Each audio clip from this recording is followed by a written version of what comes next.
welcome back to another awesome video. And today's TV show review is gonna be of Moon Knight Season 1.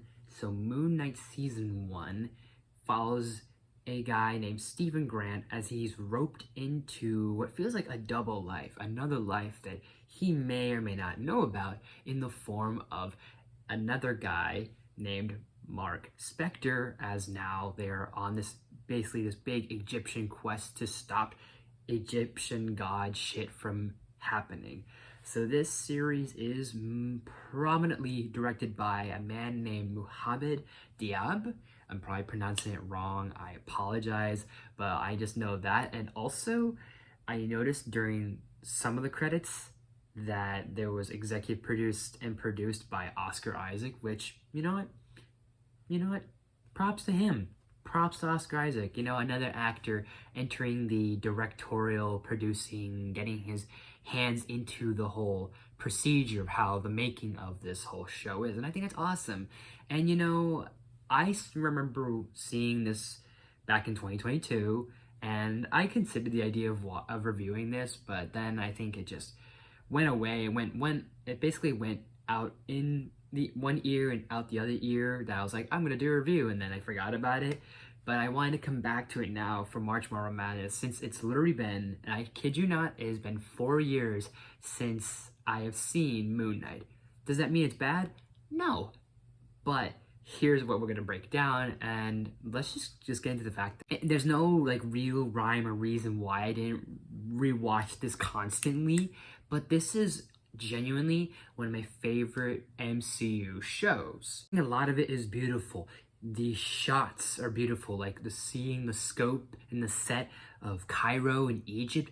It's beautiful. I think the score and the music is beautiful. There's a lot of visuals that are amazing here for a TV show and for a Marvel TV show project, because we've seen time and time that the MCU and Disney have really been cheap and cutting corners with certain things. So them going big with this show was really cool. Honest to God, and this is not me, being biased, but there's a lot to really love with this season. I mean, of course, Oscar Isaac, he's phenomenal at playing both Stephen Grant and Mark Spector. And I think what's really great about both these characters is not only the differences of that, one's serious, one's goofy, and that one's Moon Knight and one's Mr. Knight, which, by the way, I love both costumes so much. There's a distinctness in their personalities. You have Mark Spector, who's more brilliant, he's vigilant. You have Stephen Grant, he's curious, he's uplifting, but he's also a little insecure about himself. Khonshu is really starting to grow on me. Not only visually does he look awesome, but I love how snarky he is, how sarcastic he is, and he's kind of a little sassy at times. I think it's great.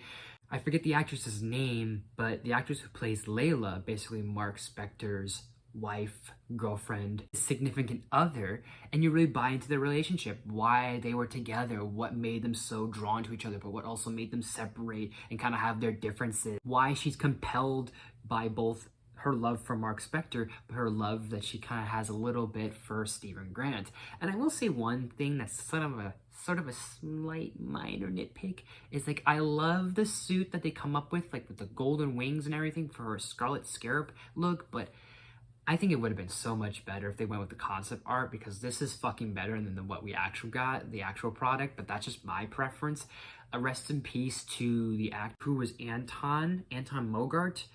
There was a whole big thing surrounding him, so it kind of sucked on his part, unfortunately. Ethan Hawke as Arthur Harrow is so menacing, but he's also so sleazy. He plays it so good, and I love how weird it kind of got. I love that we saw literally giant kaiju-esque gods and goddesses and avatars kind of clash with Khonshu, and I already forgot the goddess's name. That's the evil crocodile chick. I love that they have this whole big brawl between the two of them. There's at one point this big goddess hippo that I think is awesome in episode 4 and into episode 5. I love that episode 4 and 5 really kind of took it a step notch, that it isn't just crazy guy with multiple personalities. It kind of goes into mental health, and I think that's really a little more like, you can kind of make that a little more relating, a little more compelling. It is a very visual storytelling, but it is a massive trip.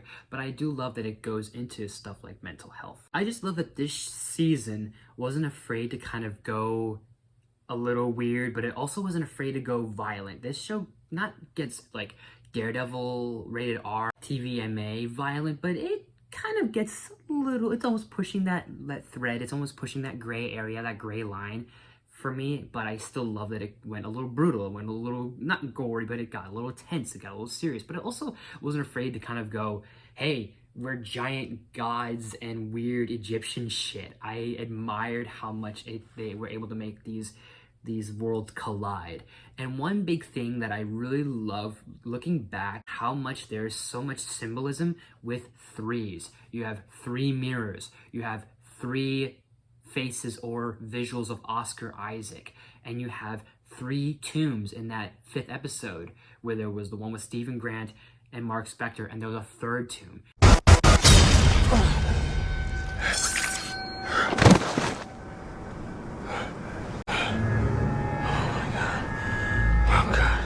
Steven, what did you do? I swear it wasn't me. And the reason why I'm pointing this out is because this was such really cool foreshadowing and such little minor details that are so amazing.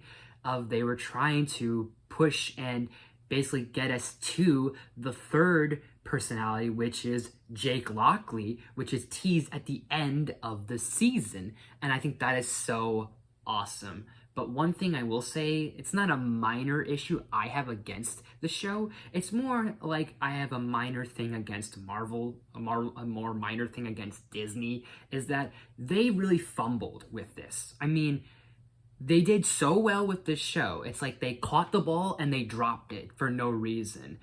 It's just weird because this has such an excellent season 1 and it has such a great cliffhanger for a season 2.